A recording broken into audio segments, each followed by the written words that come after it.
Welcome back into another episode of George in the Jungle, presented as always by Remington Tavern, coming at you live from the Cincy Light Studios. Remington Tavern can be found at 8892 Glendale Milford Road, 45140, where they have their daily happy hour from 3 to 7 p.m., $5 bourbon whiskey Wednesdays, bottle cap bonanza Thursdays from 7 to 9 p.m. You can check them out on Instagram at RemyTav Cincy. That's REMITAV Cincy with a Y, or follow them on Facebook. While you're there, be sure to grab an ice cold Cincy Light. They have it on tap. They have it in a can. You can drink Cincy Light while you are watching the Arizona game tomorrow night. You could drink it on draft as you're catching. Whoever they play this weekend, Oklahoma State, I don't know. I haven't even looked that far ahead in the schedule. Come on, Aaron. You know who it is. This weekend?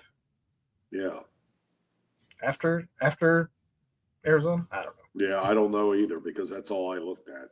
Anyway, finish your deal here. I'm getting there.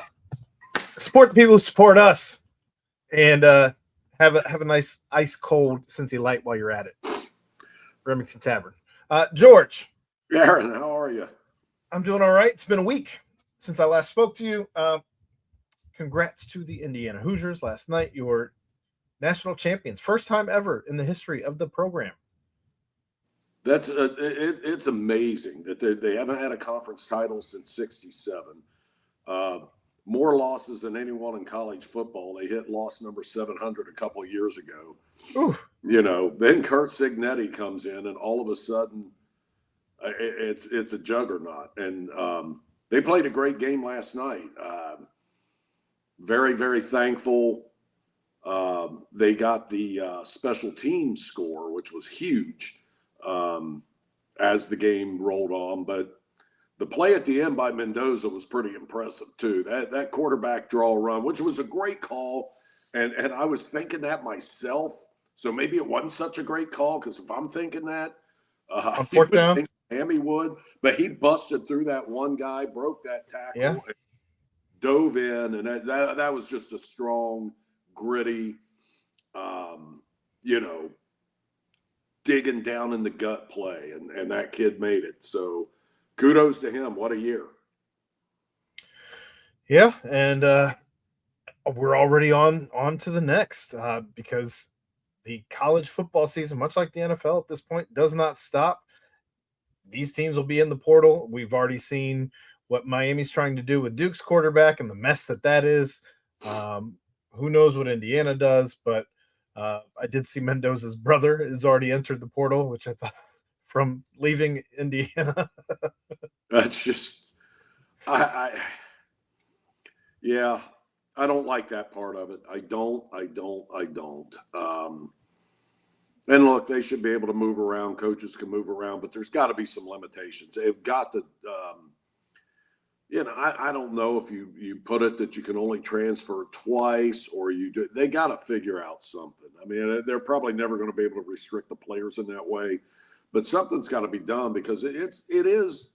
I don't know, Aaron. On one hand, the game's as popular as it's ever been, and people are talking about it and excited about it. But long term, I'm going to be interested to see these programs that, aren't in the top 20, aren't in the top 30, don't have a chance for the playoffs, or even a major bowl, and God knows how long those are going to continue to last. Are those teams going to remain interested? Are the fans going to remain interested? I don't know. Are they going to support the product? I don't know. I don't think anybody does. Well, I'll be amazed if there isn't unions and CBAs and all that stuff in my lifetime before all said and done. So we'll see. Chad and I did a nightcap tonight talking about how teams are already wanting to have uncapped salaries for their football programs. Yeah, so of course they do. And who knows? Well, and it's going to be interesting. And I don't want to get too far down the road, but it's going to be interesting to watch it play out the way baseball's playing out with a similar system, to be honest. I mean, it's probably better than college athletics, but when the Dodgers do what they just did with Kyle Tucker, and here they are, the rich getting rich, I mean, I'm as a lifelong baseball fan, I'm about to give up and just throw in the towel. I mean, it just, what's the point when the teams with the most revenue can spend the most money and the players want to make the most money? I mean, what are we doing here? Like, there's no fairness to it. And then you watch the NFL and the system they have, and players are making damn good money there, very good money. Of course, they're the Mac Daddy when it comes to revenue, but still, baseball has plenty to go around. With the system the NFL has, we see competition every year. There's teams that pop up that you didn't expect to pop up, that make the playoffs and maybe make a run. There are teams that you think should be good. You know, look at what the Eagles did this year. It's a very interesting product as opposed to being able to look in August and say, probably these, you know, you could probably pick 10 teams and say, these are the 4 that will be left standing at the end of the season. That's just not a hell of a lot of fun. I concur. And maybe we won't get to that question then when we get to the actual baseball. But I don't know if I'm ready for 2 George tirades on the way things used to be. But well, no, I mean, look, baseball was bad back in the dark. When I grew up, you got signed by a major league team and you were their possession from then on. The only way you got out is if you got traded until that Kurt Flood case. And then, you know, it started breaking loose in the mid to late 70s. Andy Messersmith. I remember Don Gullett leaving the Reds as a free agent, the first big free agent to leave them. And you're kind of pulling your hair out, but that system works a lot better than what I'm seeing in the portal. Well, at least for the fans, at least you have an idea. Of course, in Cincinnati, we have an idea every year who's coming back with the Reds because they're just not going to really shake it up much if they have guys under contract or guys who aren't arbitration eligible or free agency eligible. But yeah, you got another tirade out of me. So there you go. I did. In any case, let's talk good news, George, because I believe you were about. I believe you were there in attendance, but yes, Cincinnati, your Bearcats, hosted the number 2 team in the country, Iowa State, and come out with a victory, 79-70.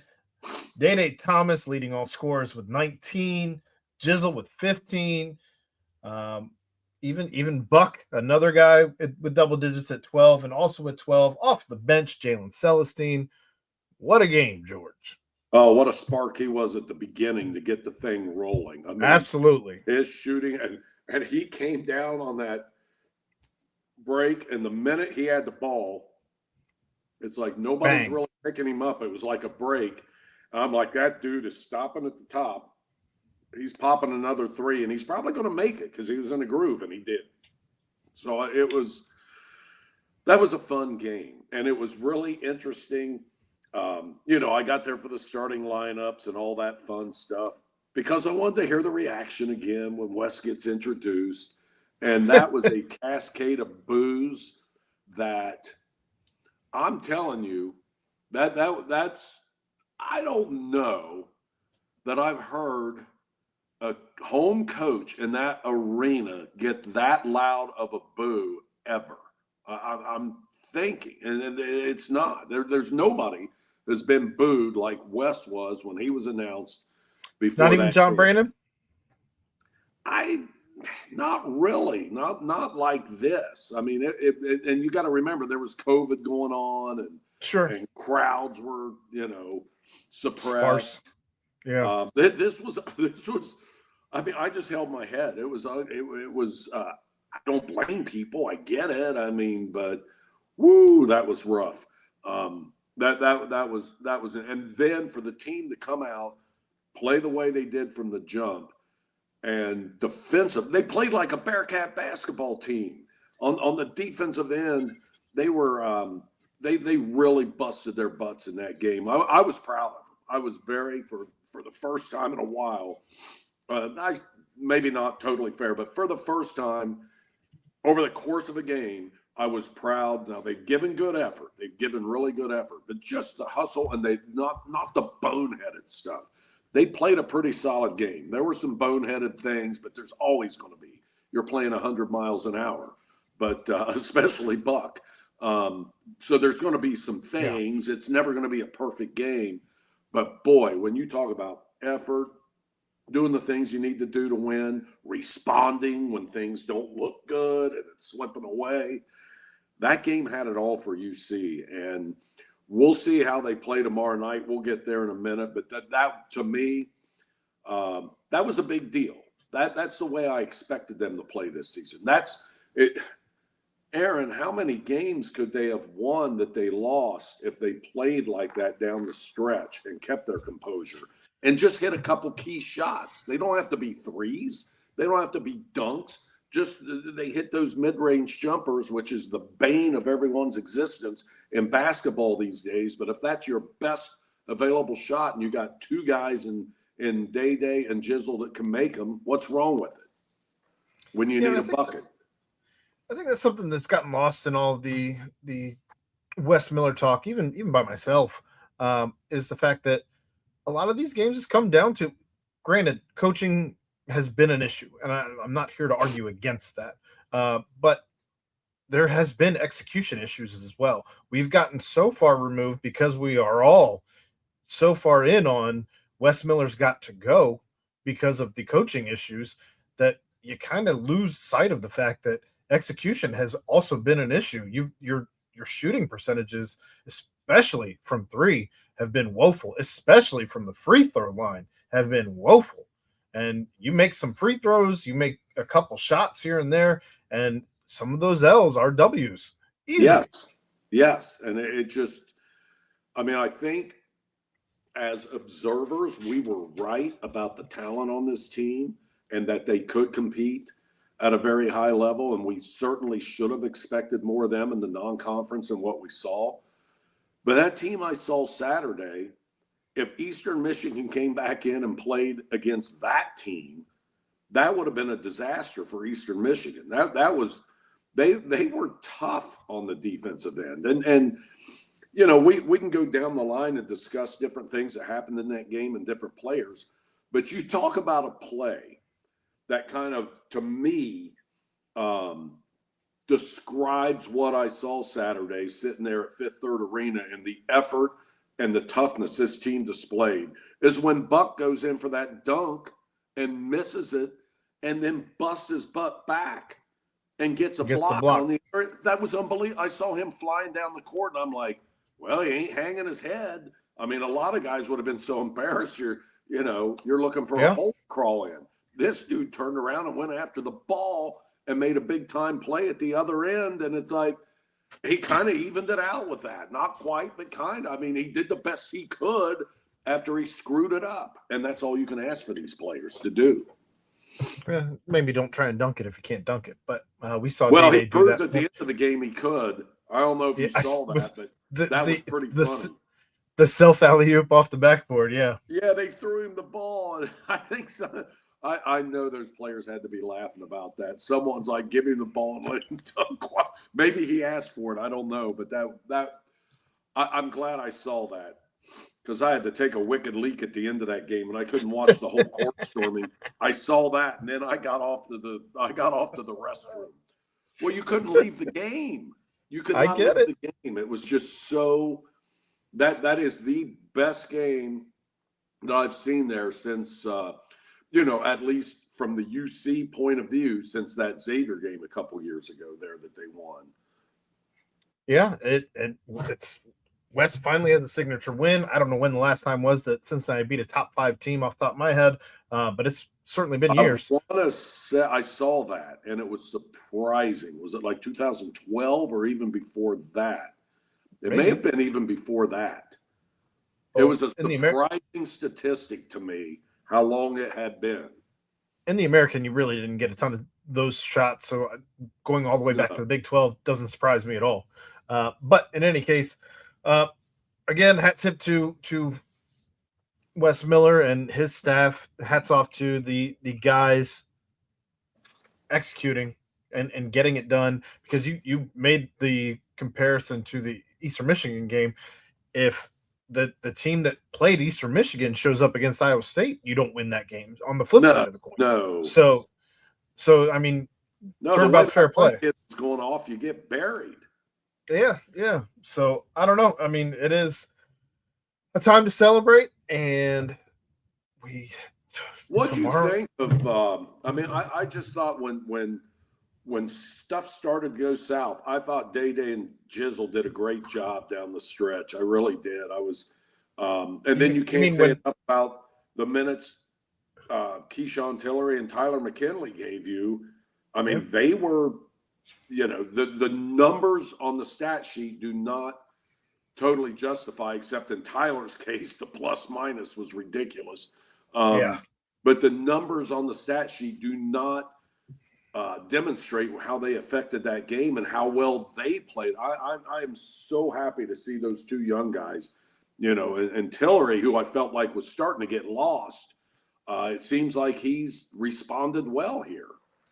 Yeah, I've told Chad in every aftermath through since Kirk Reese has gone down, Keyshawn Tillery has been immense since Kirk Reese's injury.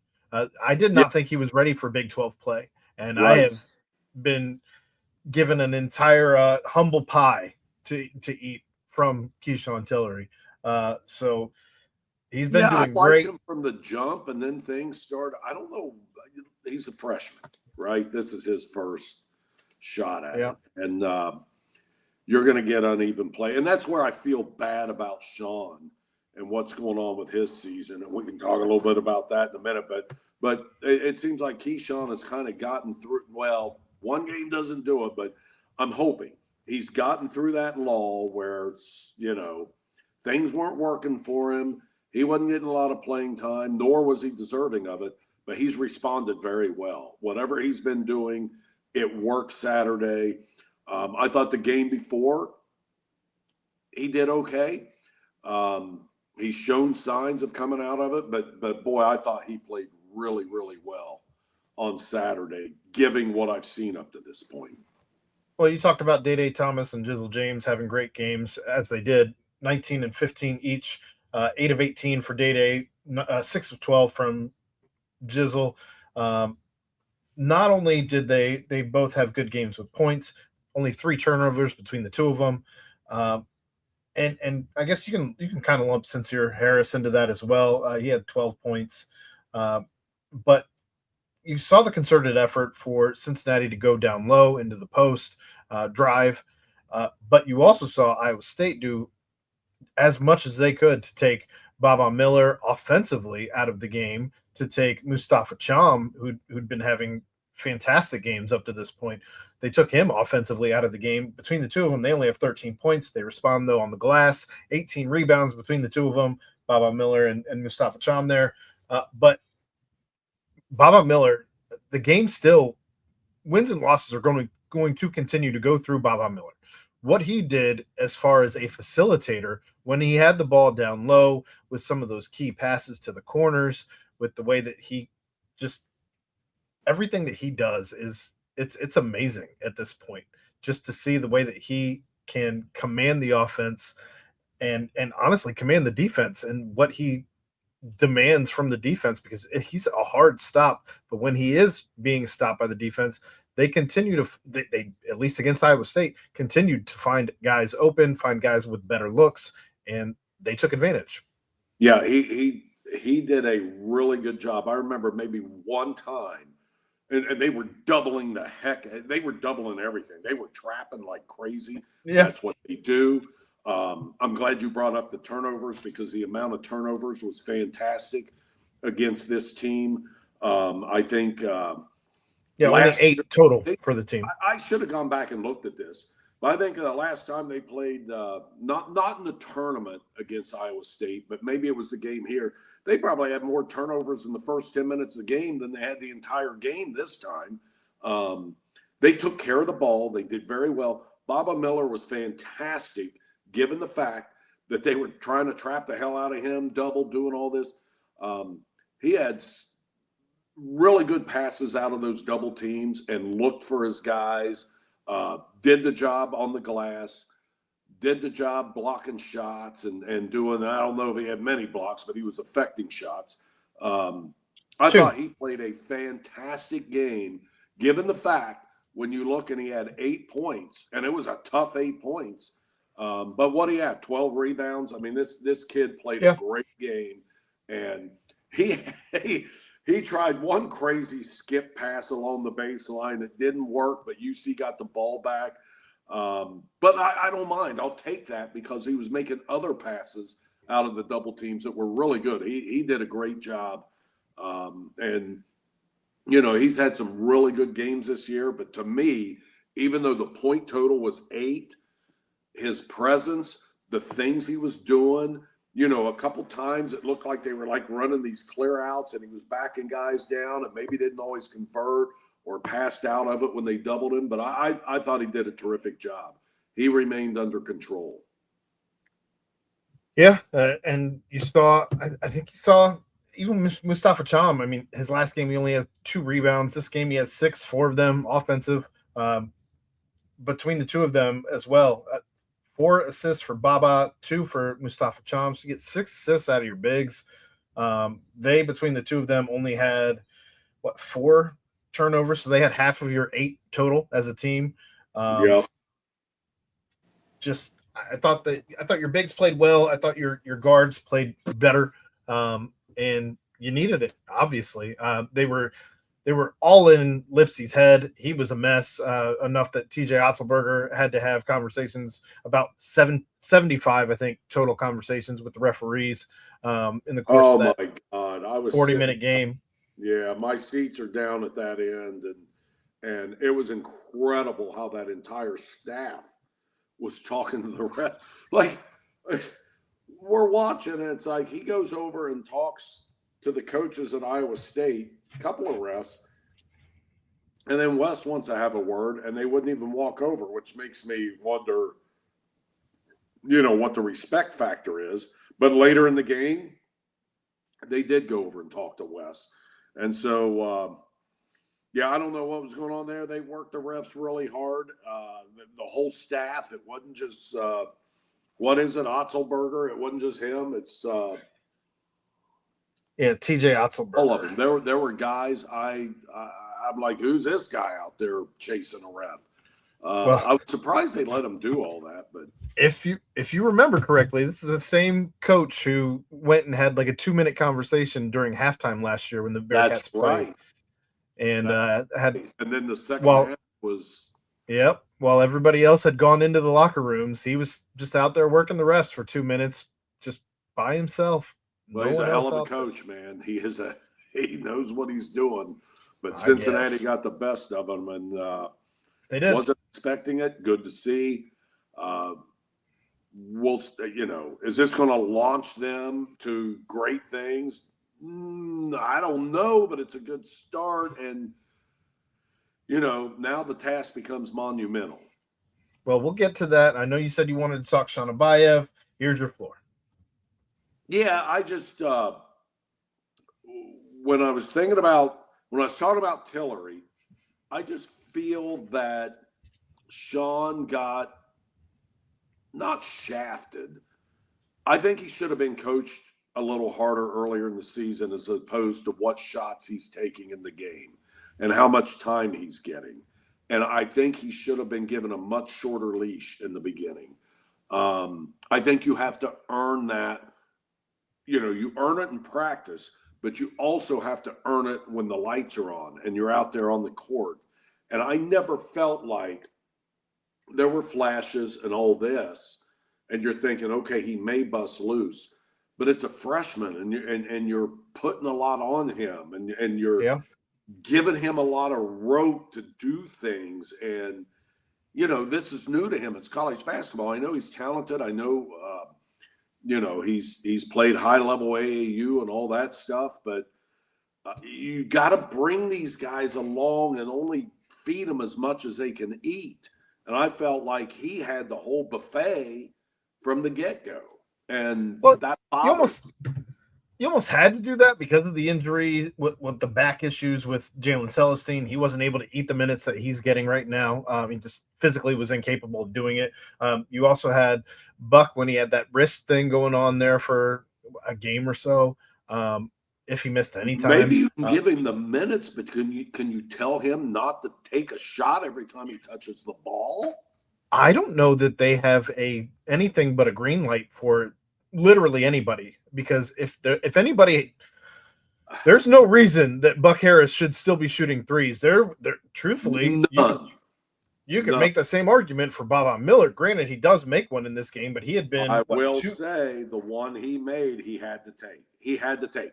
They were sagging, and the dude was wide open. And I saw him thinking about it, and I'm like, do it. Just do it. You got to make one to change this a little bit. And he did. Now, did it change the whole? No, but at least, I mean, did he look relieved when he hit that? Yeah, he threw his arms up and twice. It's like, praise the Lord. He's 11% on the season, though, 3 of 27.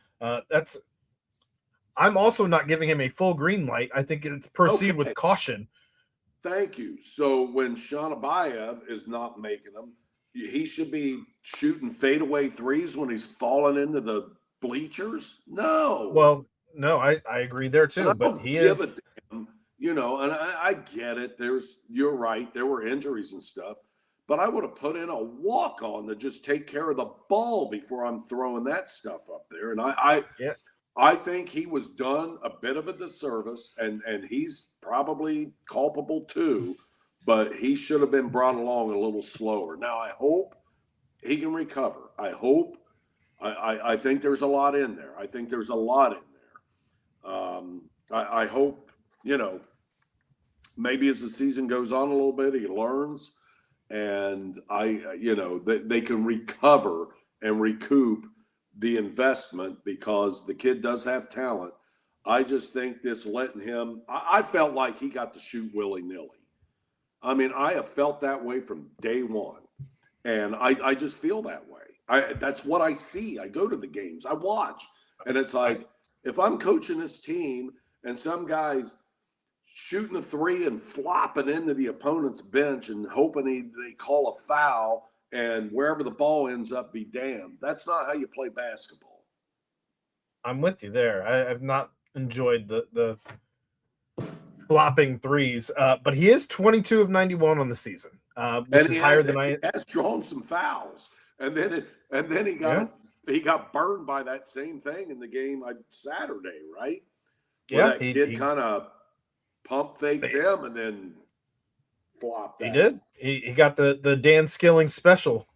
But yeah, I don't know what you do with Sean Abayev. I think that the coaches haven't necessarily coached him the way you should be coaching a freshman. I'm with you there. And we'll see if he's able to get out of this funk that he's in, because it's well, I think I think he can. I mean, I know a lot of people think this is funky about him.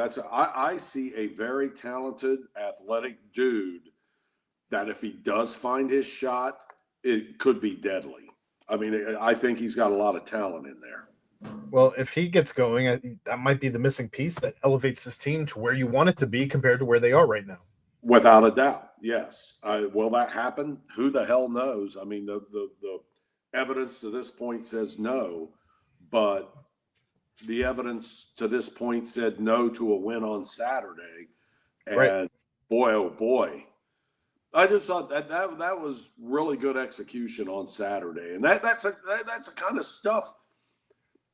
That's why I got so excited at the beginning of the year. I mean, my God, the game they had at Michigan to begin with, the exhibition and just the offensive execution there, and just they were hot.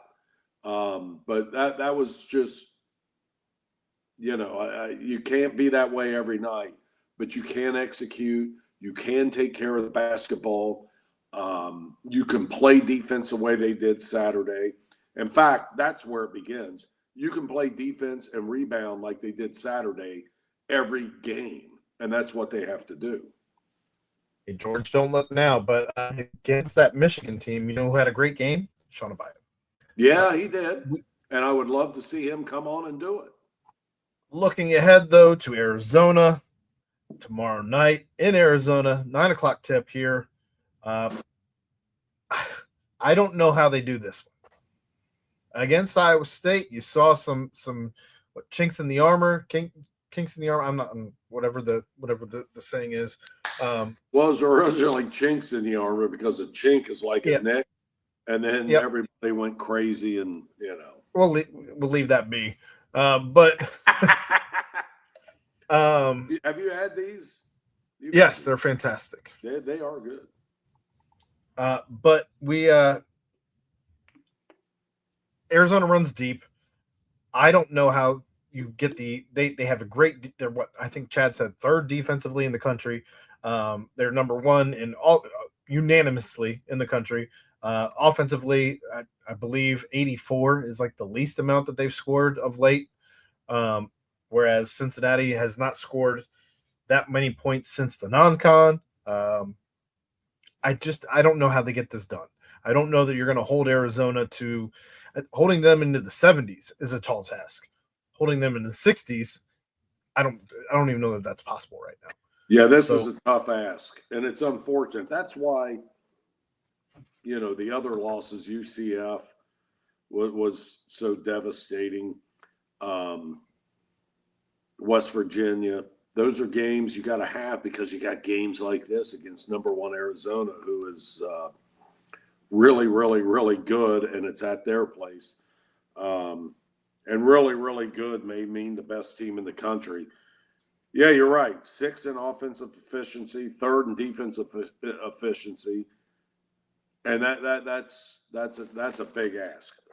I will say this: if I see the kind of ball I saw Saturday, and see the kind of execution, and not a lot of turnovers, good shots for the most part. They probably shot too many threes Saturday, considering how many they made.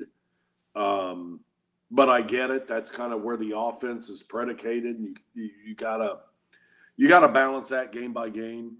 So we'll see how that plays out. But am I expecting a loss? Yes. Am I expecting a big loss? Maybe. But I do want to see the execution and the effort. If they hang in there, I know this sounds dumb and you don't wish for a good loss, but a good loss tells me there's a spark, there's a chance, there's a belief that they can turn this around enough to have a chance at the end of the season. I mean, that's a Hail Mary. We all know it, but we'll see how it plays out tomorrow night because this is a really, really good team they're playing. And this team they're playing tomorrow night has not had a game like Iowa State has now had, I wouldn't say 2 games in a row, but certainly Kansas just got out of hand for them. So they're vulnerable. I don't know if Arizona's vulnerable. In any facet of the game. Right. They don't shoot it. They don't shoot a ton of threes. So you can't necessarily take that away from them. They run downhill. I guess you can try and disrupt them downhill. Maybe they do shoot a bunch of threes in this game because they haven't done that. And we got 2 guys down low who are very tall and can disrupt shots. So I don't know. We'll see. I feel like Arizona probably has all of the tools you need to win this game handily. I'm with you. I don't expect it to be close. I don't know that I expect it to be close. I think you probably lose this game by, 12, 15 points. Right. That's what I'm looking at. And I hate to say that, but it's on the road. You don't give in to that. UC can't think that way. The players can't think that way. They got to go out there and scratch. They really have to play desperate basketball and not dumb basketball, because sometimes when you're desperate, you do dumb shit. But you have to play a little desperate. We'll see what happens. We'll switch gears here, though, to the Bearcats football team. You have 2 new offense coordinators in this year's iteration as Brad Glenn moves on and Scott Satterfield looks within his own staff and promotes Pete Thomas and your quarterbacks coach Pete Thomas and your offensive line coach Nick Cardwell to co-offensive coordinators. I think this is kind of exactly what you needed. I would agree. I like having a guy, but I like having these guys too. Right. You got to keep that Cardwell dude. I mean, I think he has done a fantastic job. And I think Pete's done a great job too. I think what he's done and what we've seen and I think and continuity is big with me, obviously. And I think the continuity, even though the players change, but it's good for the coaches to know what each other think, do, how they're going to handle this, how they're going to handle that. It's just, I think this was the right move and the right call. Could you go out and get somebody? Yeah, but then you're probably going to lose two guys that are very valuable to your staff, so you don't do that. And I applaud Satterfield for doing this because I think he values continuity. I think he really does. He does that with the players. It seems he does that with his staff. What will we see that's like different? Probably not a whole lot, but I'm glad I feel good that these guys are going to have as much, if not more, influence than they've had. That's exactly my sentiments, actually. Yeah. And VJ Stingley had been here prior to. He takes over as your wide receiver coach. He was I believe a GA before this, and now he moves into your wide receiver coach role. So again, continuity there in that room, and right. essentially just Brad Glenn on to greener pastures. We'll check you later, dude. But I think that that's things the business, man.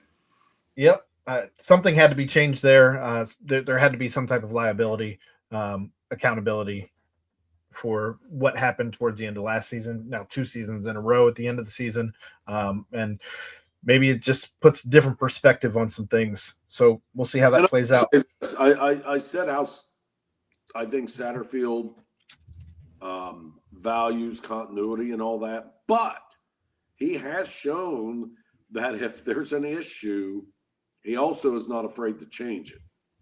Yeah, not afraid to make the moves. You look at special teams, you look at DBs, you look at other facets that have had defensive coordinator. Yes, defensive coordinator this year. It's quickness matters in this when it comes to your staff, and if something's not working, you got to change it. Yeah, you can't wait and think or hope it works out. It's kind of the anti-Wes Miller, actually. Yeah. Maybe the anti, well, you'll get into that. What, Zach Taylor? Yeah. Yes. Exactly. Well, speaking of, we'll switch gears here and get into your Cincinnati Bengals. What a weird offseason it's been already. I would have never guessed that Zach Taylor would be both the best coach in the AFC North remaining and the worst coach in the AFC North remaining, as we discussed. But you also have now, we knew that the Cleveland Browns had interest in Dan Pitcher as they had requested to interview him for their head coach vacancy.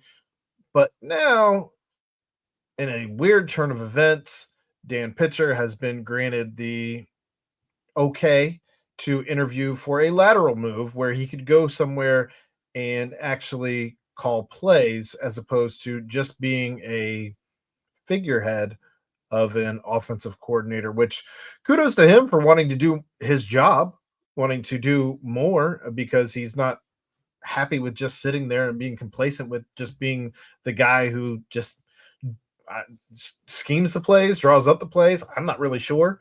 And then Zach Taylor calls them, but it's weird. I would not have expected the Bengals to just be okay with this unless the plan is Brian Callahan's out there just hanging around, and you don't have to fire Dan Pitcher if he finds a job. I don't know. That's what I was wondering. I wonder if that's the plan. And is that what Brian wants to do after, having complete control? And he's going to come back here but a job is a job is a job. But I mean, I don't know what he got paid at Tennessee, but I'm sure he could probably go buy a condo in Sarasota and sip margaritas the rest of his life if he wanted. But I don't know, Aaron. The Bengals never let their people go interview like this for lateral jobs. I guess what I've read is he interviewed for the Browns head coaching job, and now he's, offensive coordinator job down at Tampa, where he would call the plays. And I get it for him. I do get it. You do want that on your resume, and you do want to do absolutely. That. Which what makes me wonder, where I'm curious about this. Well, maybe I'm not now because it's the Cleveland Browns. I'll tell you what. They had Kevin Stefanski as head coach, who gets immediately hired by the Falcons. And the owner comes out and after they fired the coach and says, yeah, we got to get rid of the coach, but this GM's done a hell of a job. Are you kidding me? Did he see the draft last year? Did he see the Flacco trade? Did he see anything that the Browns did this year? And he's cool with the GM and he's not cool with the coach? They're completely hamstrung by the Deshaun Watson deal. Still. That GM, I mean, well, hell, the unemployed Mike Tomlin laughed at him when he made that deal. That was stupid. But he didn't laugh. He was mad about the Flacco deal. Well, yeah, because he had to face him. And he knew what he was doing. Now, he lost. He'll do it. I don't know, but he knows what he's doing. But, yeah, I don't know. This whole thing's got me a little baffled that the Bengals are letting this guy go around and maybe they do want him. Maybe it's like, please take a job somewhere else. We'll bring back Brian Callahan, which, is that the best thing for Brian Callahan? I don't know, but maybe he loves it here. I hope he does. And come on back because I liked him. But I do think I'm falling into your camp. I mean, I feel like I'm falling on a sword here. Zach does not need to be calling the plays anymore. He just does not. There's too much as a head coach that you have to be worried about. Dialed in. Yes. And, yes, you do. It has become a different deal. It's not what it was 25 years ago or 30 years ago or 40. Football keeps evolving, and that's the interesting thing. I mean, football really does evolve a lot. We've seen it with officiating, the calls, the replays, what the players do, the players' skill. I mean, there's a million different facets to it, and they all evolve, and they're all and the head coaching job has evolved to the point where you got to be managing personnel. You got to deal with the DB that's pissed off because he didn't freaking get on the field the last series. You got to deal with the running back who just fumbled. You don't need to be calling the plays. I get it. You got control the whole week. You're a head coach. If Zach Taylor wants to call plays, go be an offensive coordinator somewhere. And we saw it in Cincinnati with the Bearcats, and it wasn't very good. You wonder at this point how involved he even is with a last-ranked defense that probably needs some of that attention. Exactly. If you're so involved in this offense that you cannot actually pay attention to this defense that was dreadful up until Joe Burrow came back, which I still don't understand how they just got better when Joe Burrow was back in the fold. It blows my mind that they just the defense. I know that was so weird. That was so weird. Maybe it's because around that time they have their best defensive effort. And maybe some of that's because around that same time you started playing some of your younger guys quite a bit more. Some guys came back from injury, et cetera, et cetera. Yeah. You can rationalize it however you want. Regardless, it still happened. It was bananas that all of a sudden things just get better now that Joe Burrow's back at the helm. But I digress. Yeah, it was a stark difference. It was a stark difference. Regardless, at the end of the day, as a head coach, you need to be probably more hands-on with a defense that's dog shit. Yeah. Figure it out. Figure it out. And if you can't, I will admit this, that even a couple of years ago, I'm like, I don't know. I mean, it's probably not that big of a deal. You got all these assists. It is a big deal. I don't like to change much, but I did change on this. Kudos to the Buffalo Bills, who were able to rip the Band-Aid off on Sean McDermott, because that is what you do when you can't get over the hump, as opposed to sitting status quo with a guy who probably doesn't need to be a head coach in the NFL at this point in his career. Well, let me ask you this. Now, Stefanski, I'll give you that it hasn't worked, but the people in the industry love this guy and think he is the bee's knees. Mike Tomlin, John Harbaugh. All three of those guys are out of – well, Stefanski's not now. He landed a gig in that. But all three of those guys are not coaching NFL teams right now. Harbaugh will be again. But if Zach Taylor was on the market, would anyone hire him? Yeah, he'd be an OC somewhere, without a doubt. Yeah, not a head coach. No, he would not be a head coach. Chad thinks – I love the guy. I think he's the nicest man in the world, but I'm not hiring for the nicest man in the world. I'm hiring for wins. Chad and I have discussed this off air, and Chad believes to his soul that he would get a head coach job somewhere in the NFL simply because he has been to a Super Bowl, and not many people have that on their resume. Now, that said, I am a staunch believer that there is nobody else in the NFL that would hire him as a head coach. He would certainly have a job as an OC somewhere, and maybe he interviews well and potentially gets a job, but he does not have a job as a head coach anywhere for this length of time at this point in his career anywhere else. No shot. I'll tell you what, you give me an NFL franchise, let's just say Covington, Kentucky gets an expansion franchise. I'm in charge, and I get to hire the head coach. And with Zach's record, and I love the guy, I am not hiring him as head coach. Well, with all of the coaches that are currently available right now, it's crazy. Well, here's the problem. You've got Joe Burrow, you've got Jamar Chase, you've got T. Higgins, and you don't make the playoffs how many years in a row now? That's a problem. I agree. An inexcusable problem. That is riches that other head coaches would die to coach and would make something. This is. I mean, it's typical Bengals. It really is. I mean, they blow their windows left and right. And it is a closing window. What? If they'd hired that dude from Indiana, they would be in the playoffs and they would probably go deep. It's a closing window that you've got to figure out before it's all over and Joe Burrow wants out.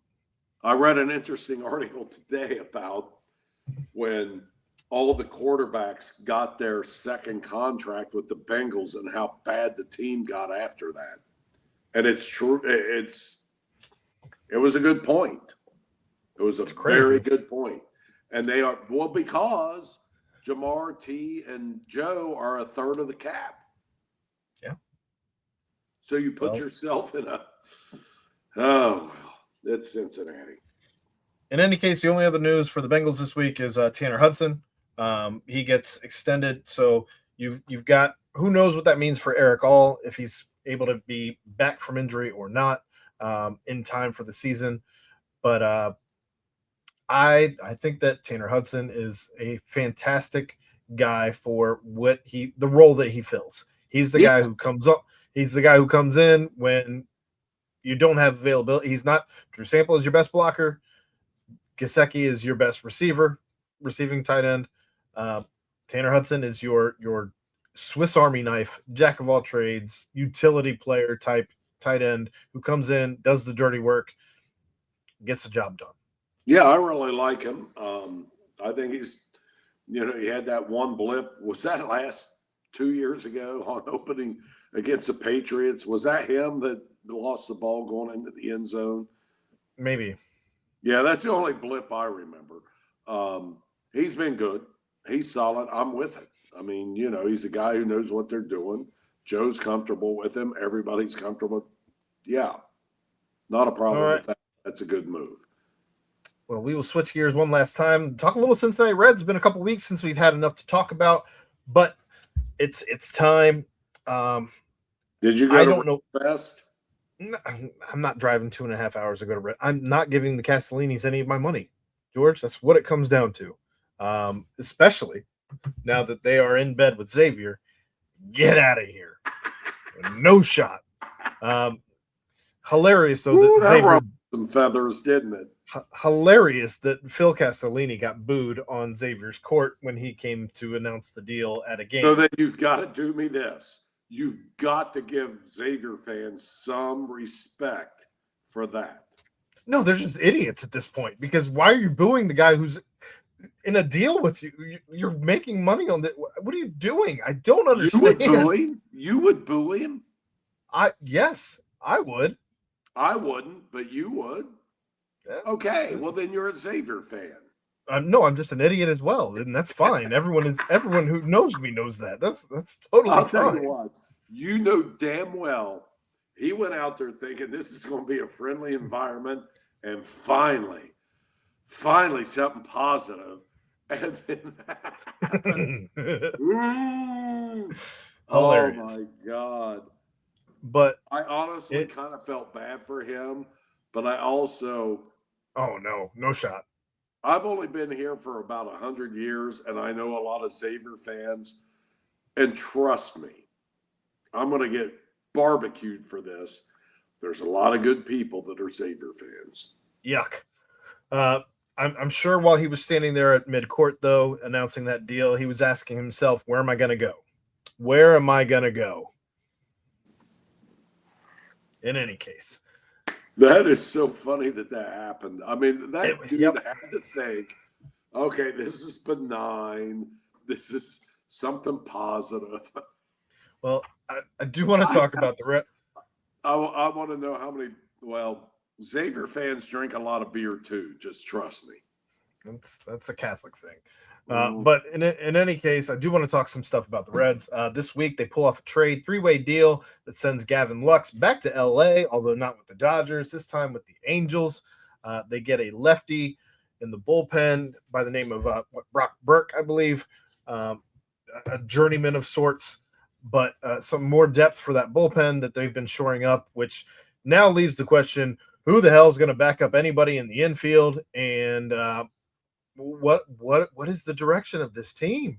We saw some talk this week from our skip that they're just going to have to continue to find bases like they did last year and steal bases with avoiding outs. You saw him say more talk of small ball because who's hitting home runs on this team? I don't expect anybody to hit all that many more home runs than they did this season. So what is the direct? I don't know. I don't know what they're doing. You still have money that you were going to spend on Schwarber. Where has that money gone? You've just decided you're not spending any of it. What are you need a bet. You need a bet. Aaron, you're absolutely right on that Schwarber thing. So I'm going to walk this back, starting with the Schwarber $125 million deal. If you dedicate that to him, or you're willing to do that, why are you willing to do that? Is it because he's making the team better? Because you think you're going to sell more tickets because he's from Middleton? You could find a guy from Mars to come in and hit 50 homers, and he's going to sell tickets. Okay? And I wanted the Schwarber thing to happen. I thought it would have been fantastic. But if you're willing to dedicate it to him, you're not willing to dedicate it to the next guy who may. Pete Alonso. Yes. So why are you just exclusively? Why is this like a one-off cutout? We'll do it for him. Otherwise, we're not spending that money. That is not as ridiculous. It's not as if Schwarber was young. Like, I'm okay with not spending that. I'm okay with not spending $120 million on Kyle Tucker. I'm okay with that because I don't know that Kyle Tucker is a $120 million guy. But you just have decided to just sit on your hands, not make any moves at all for anyone. It's ridiculous. What are you doing? And Tito tried to explain it. And not addressing the Schwarber thing and the missing $125 million for 5 years that they would dedicate to someone. But his whole thing about building the bullpen, it does make sense that, they've got a good starting pitching staff. So you're going to get 5 to 6 good innings out of, Singer, whoever, Abbott, Green, Lodolo, and they've got a lot of quality candidates for that 5th position. Mm-hmm. They do. Louder if he comes back. I wouldn't bank on that for sure. Chase Burke. They got guys. They got starters. Pitching and defense are kind of the thing. So you load up on relievers. So, the pitchers now get you to the 6th inning if you're lucky. In my day, they'd get you to the 8th or to the 9th. But if they get you to the 6th or the 7th and you got a good bullpen, you got a chance if you're keeping it close. But they play a Great American Small Park, so you got to have some mashers too, right? Yeah. You got to have some offense. We'll see. I mean, I think, Tito's towing the company line, and he's done this before. He has won with teams like that, and I think he can do it again. And correction, I don't know if he can do it again, but I think he thinks he can do it again. And so he's like, okay, we'll do this route, but at the same time with that deal to get Burke, you lose Gavin Lux, who wasn't a great up-the-middle player. No. But who the hell is going to play backup infield at second and short? I don't know. They got two no names they brought in, and they're going to make a move. Espinal is the guy I was trying to think of. Yeah. When we talked earlier, they are going to be scouring that waiver wire, and trust me, they're going to be looking at every cut in spring training. And if there's a veteran middle infielder and they're banking on this. You have to be. There's always guys there.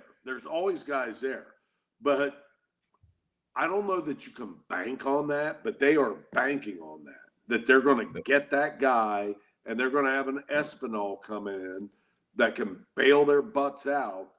And, they're kind of, let's face it, that's a cheap route. That is the cheap route. Unless you plan on making a move with Brady Singer at some point during the early season, preseason, and if both Rhett Lauder, Chase Burns, who else is in that kettle? Petty, Brandon Williamson, although I don't know where he is in his comeback, but they do Lyon Richardson. Yeah, Lyon Richardson. They've got some things they can play with and make some deals, but also Edwin Arroyo is a guy that they may want to force feed. I don't know. If they trade Brady Singer for anything that is not a bigger bat than what they currently have, unless Tito has finally come around on inserting Will Benson into the lineup with a little bit more regularity than giving him an entire month off, and or banking on Sal Stewart. I don't know what the hell I don't know what we're doing.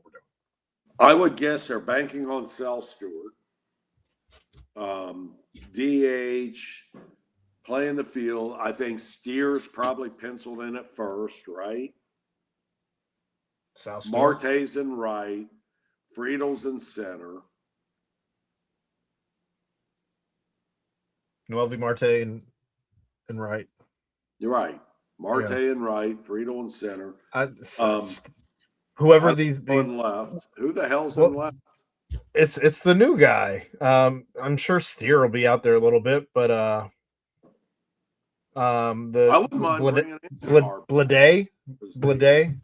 I think it's JJ Blade. Yeah, they can't. I'm not sold on him being every day. No way. Me either. No, way. I don't know what they're doing. I hope they're not done, but I don't think they've. I don't think they're done, but they're not going to have a splash signing. It may be like Andujar or somebody like that. I don't know, which I'd be fine with. You can't play him in the outfield. Well, you're going to have to play him somewhere. Left. He's a DH. That's all he is. Well, then you put the guy in the outfield out there and Sal at first, I guess. I guess. I don't know. I hate that. I don't know. It's a crazy mix and match. I've never seen this in my life. How much, and maybe that's how baseball is these days. Back in my day, there wasn't a lot of ambiguity when it came to positions, but there is now with this team, because I mean, Aaron, they've got to really just hope to hell the pitching thing comes through. And even though they play in Great American Small Park, they got to hope like hell that they can hold teams to 4 or 5 runs and make a run. Right? I'm with you. Figure it out. Figure it out. How would we fill an hour? I don't know, because we're good at this, or so they say. But what you got going on in high school? Who the hell is they? Jared McCarty in the chat. But yeah. He's had some comments. I just looked at. Is Hunter Green going to be made a class? Probably. And by the way, that's an issue, but that's not just an issue with us. I think that's an issue internally. I just think internally there is this. Is he going to power through shit that other guys would power through? I just think that's an issue. Hopefully he gets it right this year. Hit me with high school hoops and we're done. But Homer Bailey was too. Yeah. Yeah, you're right. High school basketball. Yep. You'll be pleased to know Jake Thielen and his Covcath Colonels powered through Highlands with ease the other night at Highlands. Love that. That's Highlands has only lost 2 games, and that was their second loss. Covcath has just 1 loss. They beat St. X last night, and they may have been on the court tonight. Oh, God, they played Moeller tonight. I do not know what happened there. I'd have to find that on Twitter. Lakota West rolling in Ohio. Lost in overtime last night to a prep school from northern Indiana, and this team's loaded. And they lost in overtime, 72-71. But Princeton still doing good, 10 straight wins. Winton Woods undefeated. Wyoming undefeated in Division IV. And McNick is 13-2 in Division III and is playing Covcath tonight. I know a lot of people at McNick, but I'm kind of betting Covcath won that game.